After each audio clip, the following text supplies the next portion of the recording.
You remember the rule. A single tank against a full Panzer division is supposed to be suicide. This isn't just bravado, it's army doctrine. In June 1941, the average German Panzer division rolled with roughly 190 tanks on board. Each of those armored machines bristles with guns, machine guns and support weapons. They advance like an iron tide. How could one solitary steel monster hope to stand in its way? Soldiers laugh when you mention it. The training manuals practically sneer at the idea. At most, an ambush by a few tanks can buy minutes. A lone KV-1 heavy tank is expected to be torn apart by flanking fire, 8.8 centimeters guns or artillery. The consensus is clear: never sit alone on the road when a Panzer division comes calling. Yet legends whisper of exceptions.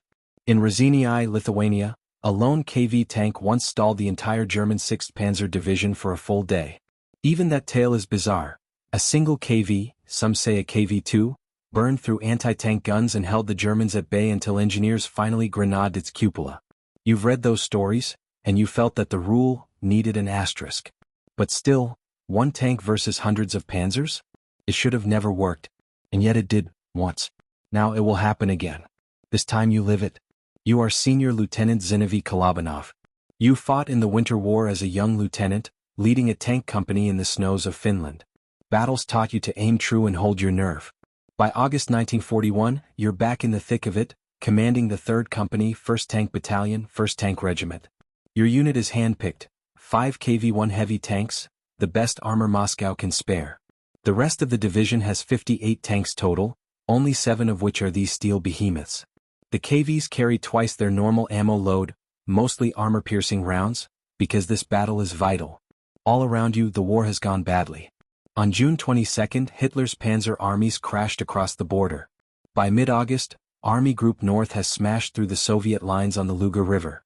On August 9, 1941, German panzers thundered past the crumbling Luga defensive line and swept into the Soviet rear. 2 weeks later, they cut the rail line at Krasnogvardeysk and took Volosovo. Now it's August 16 and Krasnogvardeysk, the town renamed back to Gatchina, is practically surrounded. Up to your front, the road to Leningrad lies unprotected. In this maelstrom, your little force is all that stands between the Germans and Leningrad. The Red Army's reserves haven't arrived. Reinforcements are still many miles to the east. The orders come down: hold this sector at all costs. Any delay could save the city. You study the map with your battalion commander.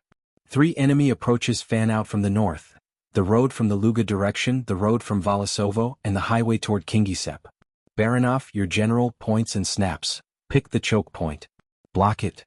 You pick a stretch of road that snakes through marshy ground. It's only passed near some farmsteads north of town. Beyond that farm, the road turns almost 90 degrees west, and thick swamps flank both sides. If a tank holds that angle of fire, the whole column must come straight at you. Every KV gets double ammo, mostly AP shells. Your gunner, Senior Sergeant Andrei M. Usov, checks the new rounds. Other KVs load theirs. The understanding is blunt. The main thing is not to miss the German tanks, your commander repeats from his briefing. You can't afford to. You recall the specs. At 500 meters your KV-1 gun can punch through any German armor of 1941. The enemy tanks, mostly Panzer IIs, 3s and captured Czechs, cannot match your 76 millimeters. Still, you know they'll circle and whittle away at your sides. Even on the eve of this ambush you feel the chill. It isn't just the early autumn air, it's fear and adrenaline.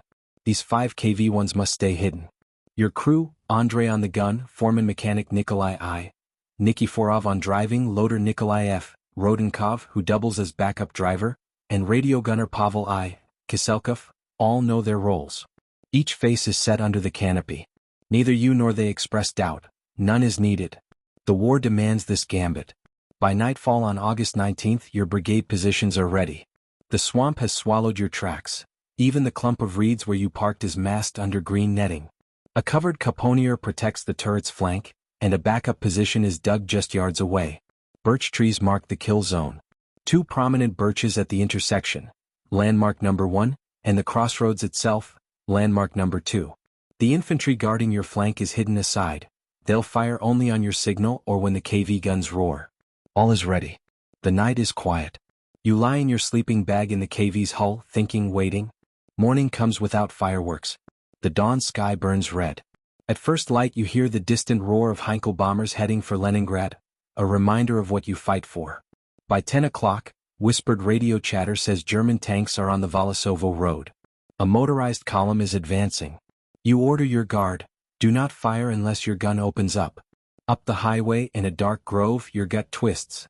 At any moment, you will meet the greatest force you've ever seen. Dawn on the Volosovo Road. You sit motionless in the turret of your KV-1, shrouded by morning mist and the tangled spruce around the road bend. A pale sun peeks over the horizon and glistens on dew-soaked swamp grass. The hush is broken only by distant birdsong and the soft murmur of your crew checking their weapons. You feel the cold metal of the cannon barrel beneath your hands and recall the orders. No shots until the enemy reaches the kill zone. You run through your silent checklist, sights zeroed, extra armor-piercing rounds at hand, radio tuned only to your unit. Each KV-1 is loaded with twice the ammunition, mostly long-rod AP shells, and your crew is ready. The calm before combat. Everything feels still. Your breath is steady, adrenaline is only a whisper deep in your gut. Through your periscope you watch the long stretch of road around the bend, framed by swaying reeds. Sunlight glints off metal far ahead, the glint of German armor. You grip the turret hatch's edge as a plume of black smoke appears on the approach, far down the road. Through your radio you hear faint crackles, and men chatter briefly of earlier skirmishes on side roads. One of your comrades reported tank fire to the left on the Volosovo Road a few minutes ago, suggesting the enemy column is carving multiple routes. You tighten your finger on the trigger, knowing the danger lies just ahead. The enemy approaches. A low rumble grows louder. It's 8:47 by your wristwatch when the first sound of engines reaches you. You peer out. The road is straight now, paved and empty for dozens of meters, beckoning through the foggy dawn. Suddenly you see movement. 2 motorcycle scouts twist past the bend, sidecars clattering over frozen dirt, oblivious to your hidden position. Immediately after, the main body follows. A column of Panzer IIIs and IX spilling out of the morning haze. You count 18 German tanks, accompanied by a few half-tracks and trucks. They are spread out, some offset slightly to avoid muddy roadside. Officers ride atop tanks, suns reflecting off their open hatches. Sunlight strikes at 260 degrees, temporarily blinding one of them. You note the exact angle in your mind, you will aim from the shadows. Your heart hammers as metal giants roll into your trap at roughly 9:03 in the morning, steaming and oblivious. The first shot. You wait until the lead Panzer glides into your crosshair at the pre-calculated 0 point. At 9 hours 4 minutes and 13 seconds you radio to Usov, your gunner, fire. His hand squeezes the trigger. A thunderous boom shakes the KV's hull. Dust plumes rise as the 76mm AP shell slams into the first tank's turret at exactly 400 meters range. It erupts in flame and twisted steel, halting mid-turn.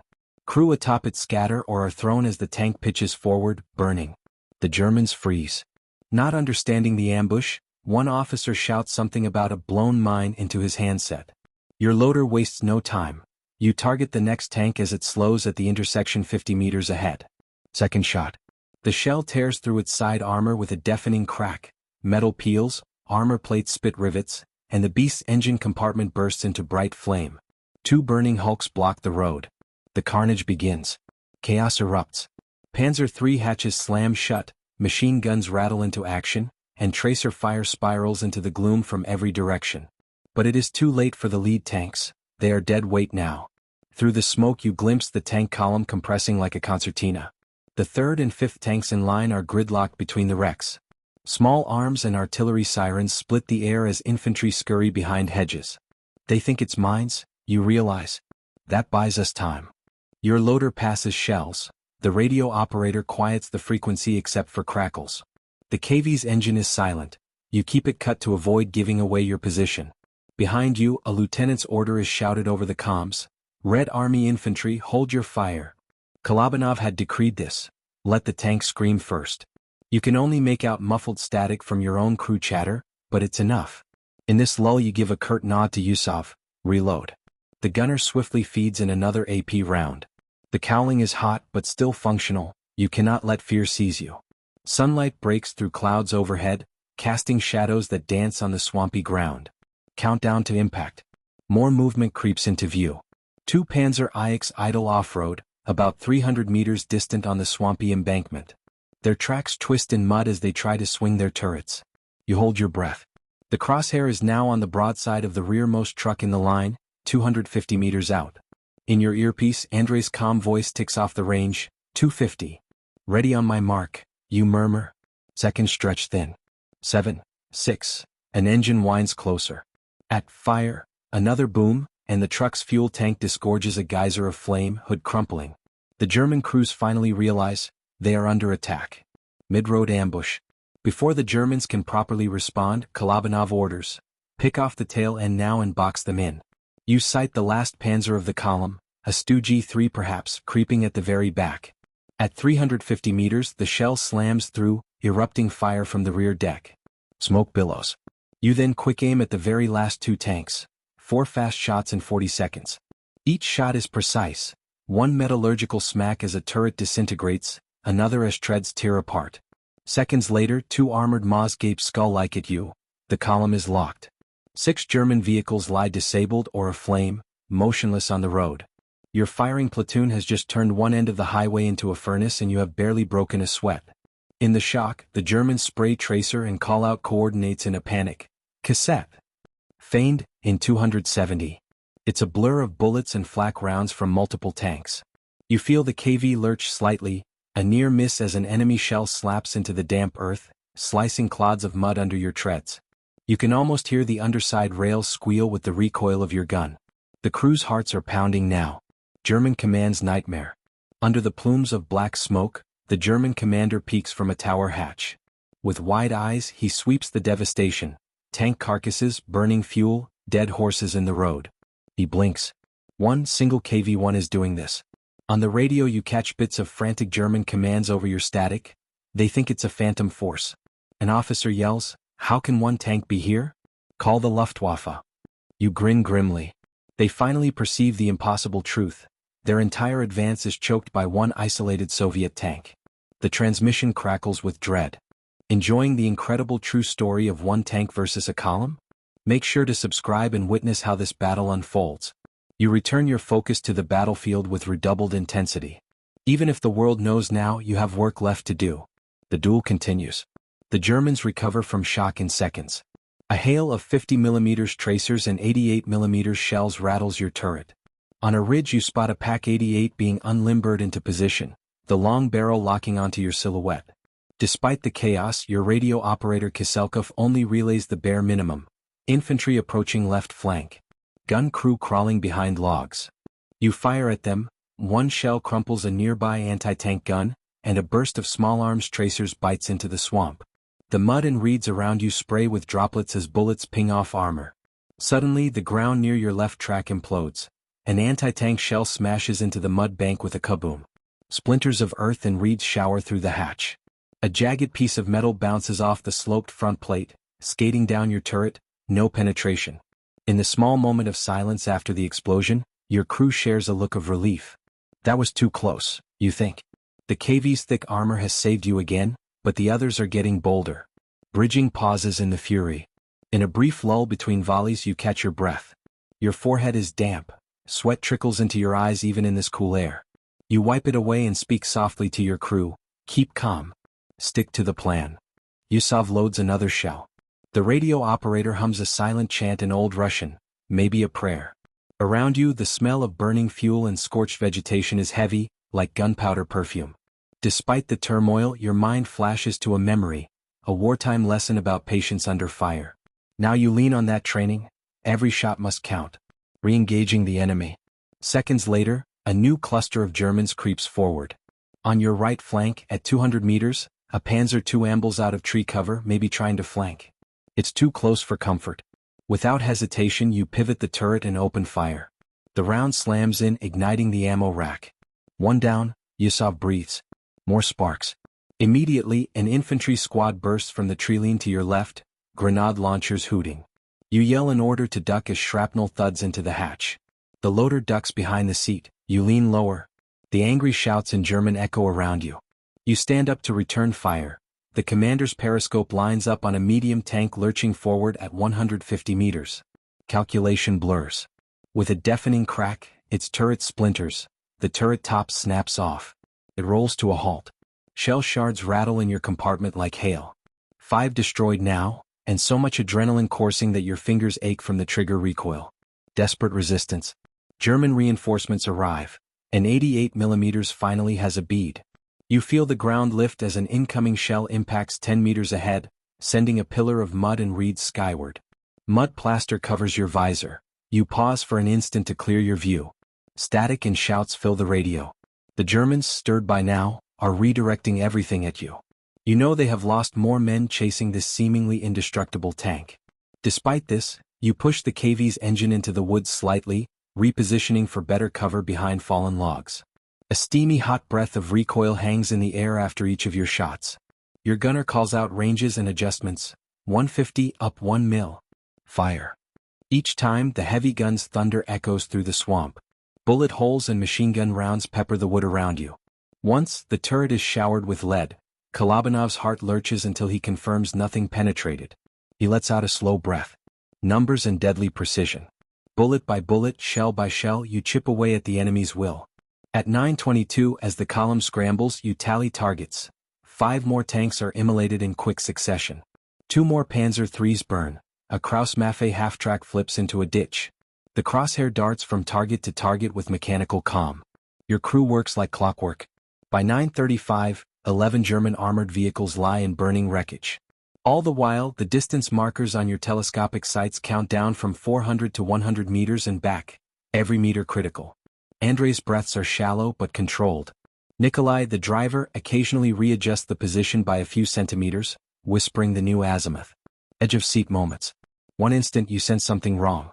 The gun's recoil feels sluggish, the hydraulic rams are heating up. This gun must not jam. In your mind's eye you see the worst. Track jam or turret disabled and the Germans would swarm in. A shell whistles from directly ahead, too close, ricocheting off a tree at 30 meters. You jerk the turret just in time. The shot slams into the earth at your left track, blowing soil onto Rodenkov the loader. A fine spray of wet dirt covers his helmet. Hearts race but you dare not miss now. At that close range you risk exposing yourself to infantry grenades, but you have no choice. Fire.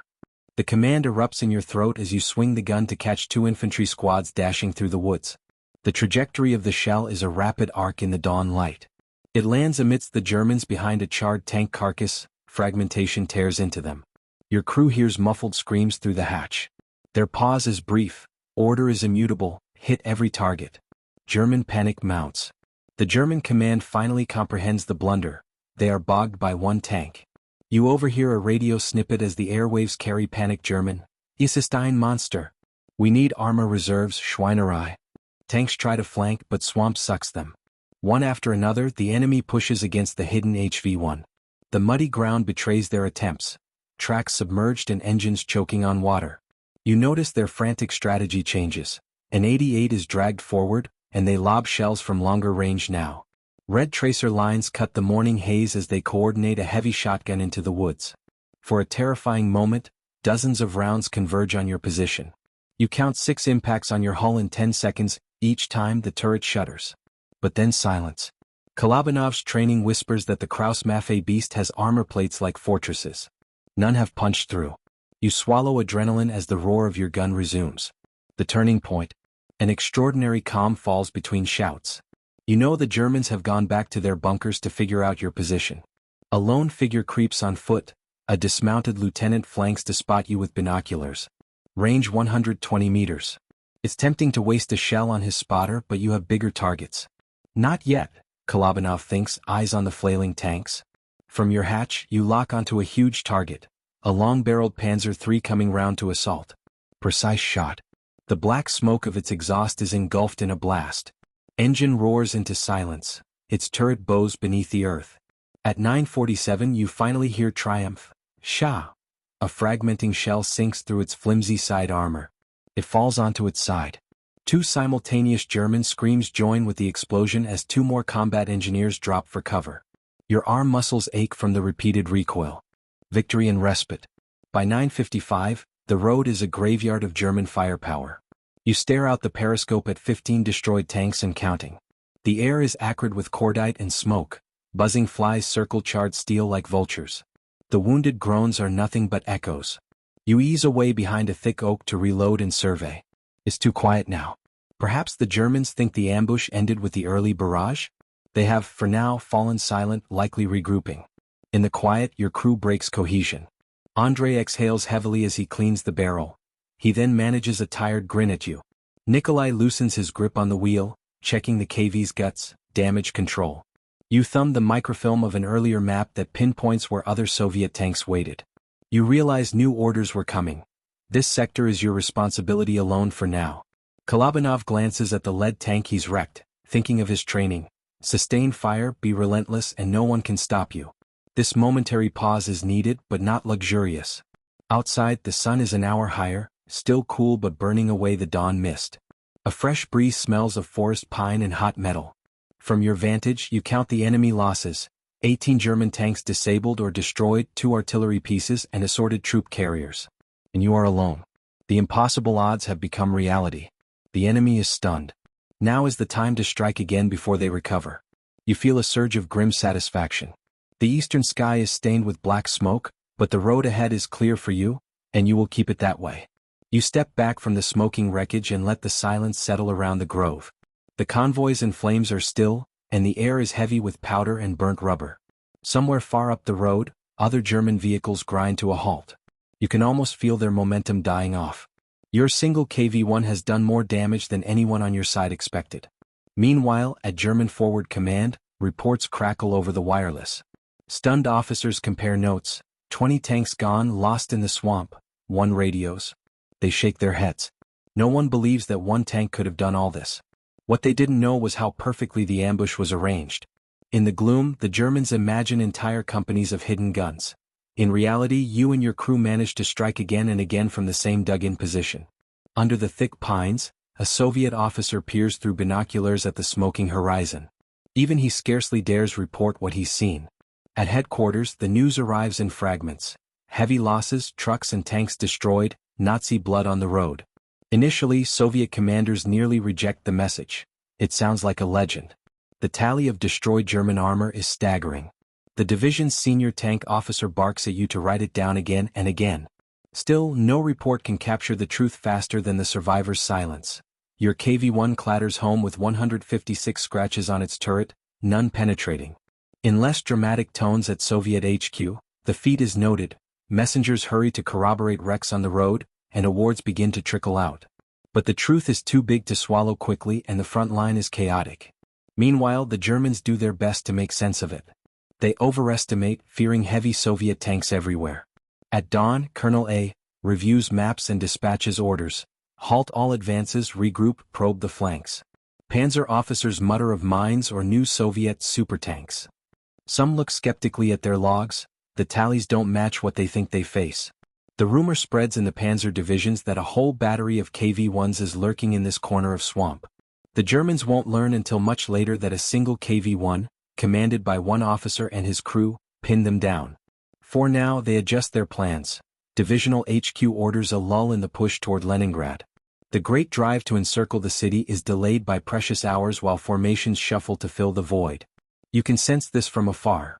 The roads for Leningrad will stay open a little longer, thanks in part to what happened here.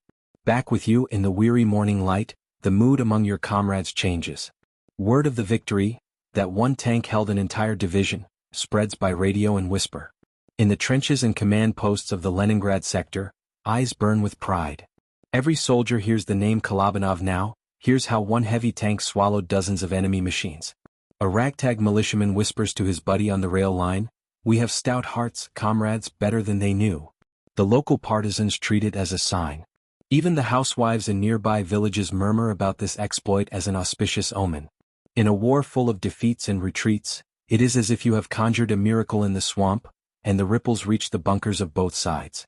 Later in the afternoon, high-up generals demand detailed lessons. The Leningrad Tank School will later cite this fight as an example of heavy armor used in ambush. Instructors sketch a kill zone on maps, citing how boggy ground and sloped armor made German light tanks vulnerable. Senior officers note that a single KV-1 76mm gun, firing shot after shot, can stop a blitzkrieg. Military scribes document terrain selection and camouflage, planning future training around it. The morale effect is clear. It reminds the Red Army that quality and cunning can trump numbers. In the wider propaganda, though cautious in 1941, it quietly circulates that one unit fought as if it were a battalion. The true impact wouldn't be understood until years later, after Leningrad did not fall, when archivists compare German war diaries and Soviet dispatches, confirming how badly the Germans were wounded by this skirmish. This single fight becomes a legend, a whisper among tank crews of the Odessa marshes and Kharkov suburbs. It is a symbol. Even in the darkest hour, one band of brothers could stop the flood, if only for a moment. But for you, in that moment, no one yet knows how far the echoes will reach. All you feel is cold metal underfoot and the slam of that last shot, and the stunned silence of an advancing army held fast. Nothing more for now.